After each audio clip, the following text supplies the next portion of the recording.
Sobrang na-inlove ako dito sa Posy slippers na 'to sa murang halaga. So, color gray ang nakuha ko kasi I think ito yung nababagay sa akin. So, ito yung legit and original na Posy na nakuha ko.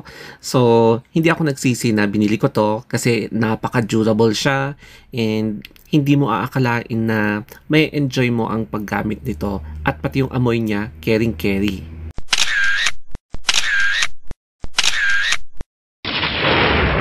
Hindi ko akalain na dumating sa tamang panahon ang in-order ko last August 26 and then dumating siya dito sa bahay sa August 31. At unboxing pa lang, nagustuhan ko na talaga yung eksena ng Posy.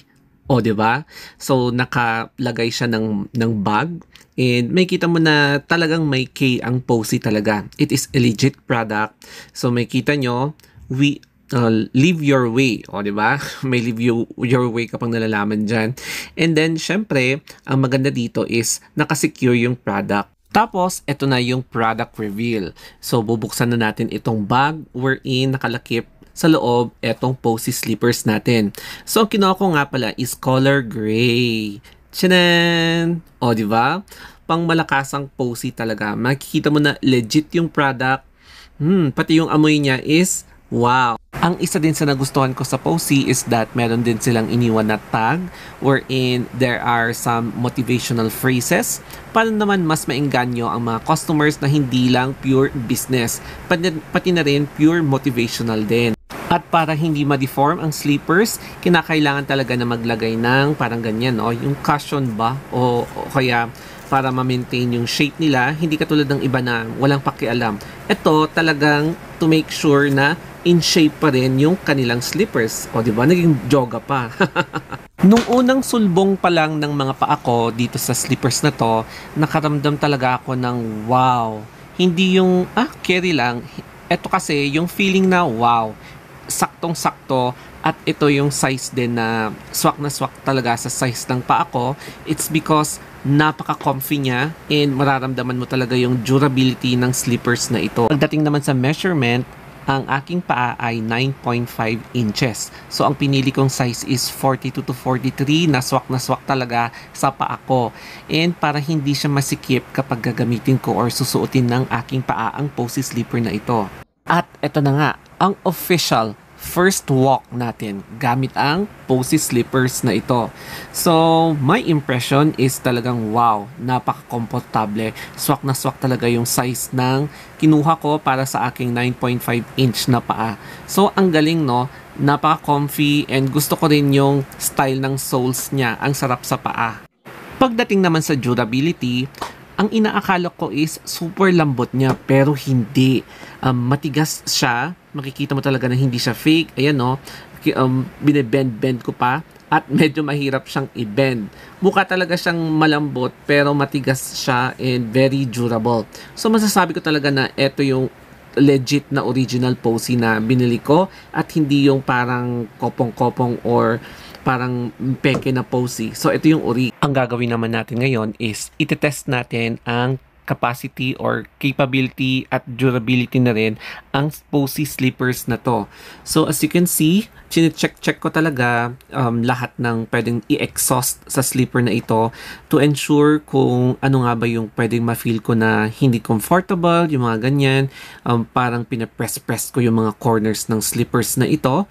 So, ayan, no. Pati yung soles, makikita nyo na wow, as in, perfect na perfect talaga. So, ngayon, mag-exercise tayo. Ayan. Itetest natin kung ano yung capacity niya. So, di ba? Mga ganyan ka-eksenahan kapag mag-exercise ka gamit ang Posy slippers. So, masasabi ko na, parang perfect din pala siya kapag tumakbo ka o kaya mag-jump ka. So, pwede din siya kapag mag-exercise at hindi siya masisira agad. In comparison sa ginagamit kong slippers or slip-ons, magkaparehas sila ng size. Ayan, size 42, size 43 sa aking 9.5 inch na paa para hindi siya masikip talaga. Tsaka kung ano yung nakita mo online, ganito rin talaga makikita mo in actual. So pati dito sa video, ito yung pruweba na hindi siya nabudol. And na-excite talaga ako siyang na gamitin. And medyo iingatan ko pa siya kasi nga bago pa lang. Tapos pinipisil-pisil ko siya kasi nanggigigil talaga ako sa slipper nito. Ito naman ang ating pinaka first walk outdoors. So mapapansin nyo, medyo rough na yung dadaanan natin o yung lalakaran natin. So as you can see, pwede pala siya pang outdoor, hindi lang pang loob ng bahay. Ayan no. And masasabi mo na napaka-comfy talaga nitong slippers. Sa totoo lang, mas maganda na rin kapag ikaw ay isang sigurista kasi para hindi masayang yung mga binibili mong gamit. So eto, masasabi ko na hindi sayang yung pera ko sa pagbili ng Posey. It's because pati sa labas habang naglalakad ako, feel talaga ng paa ko yung stress level ng slippers kung nakaka-stress nga ba, pero hindi as in. Pagpasensyahan nyo nga pala yung mga marka ng kagat ng timal o kaya yung kagat ng pulgas ng aso or yung fleece, kaya may marks sa paa ko. Pero ang pinaka-importante dito is yung comfort level ng Posey slippers na ito. Ayan no. So ganyan na magiging itsura niya kapag susuotin ko. Kapag hindi kasi legit na Posey, iba yung itsura niya, manipis. Ito talaga makapal yung itsura niya. Either sa front, sa side, o kaya kapag ikaw mismo ang nagsusuot ng Posey slippers na ito. As in, very satisfied talaga ako. As for my final verdict, so ang masasabi ko lang is napaka-comfy talaga ng Posey slippers na to. Napaka-comfortable niya, hindi siya matigas. So naglalakad ako ngayon and kitang-kita yung ebidensya na sobrang comfy ako. Ayan o. Comfy, tapos pwede siya sa pangloob, pwede siya sa panglabas. Kaya lang ayoko munang ilabas kasi bago pa lang, o di ba? Kaya susulitin ko talaga yung ano niya, yung pagkabago niya, yung freshness niya. Ayan. So, I would rate it 10 over 10. And syempre, swak na swak siya sa size na pinili ko. Hindi siya bitin sa size, as in saktong-sakto lang. Ang pinili ko na size is between 43-44. Ayan. Para sa size 9.5 na pa ako. Ayan, o diba? So, for me, hindi ako nagsisi sa pagbili ko ng Posey.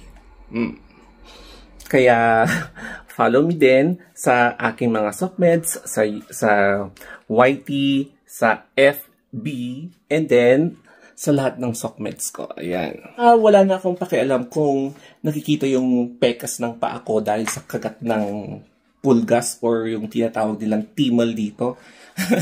Mawawala din naman yung marks, o di ba? Pero ang importante dito is comfortable yung paa ko. Ayan. And gusto ko lang i-share kasi ang ganda ng feeling. So thank you Posey. And baka bibili pa ako ng ibang ganito kasi nagbagsak presyo na siya. Above 500 pesos dati, pero ngayon medyo naging mas mura siya ng konti. Kaya napabudol ako. Ayan.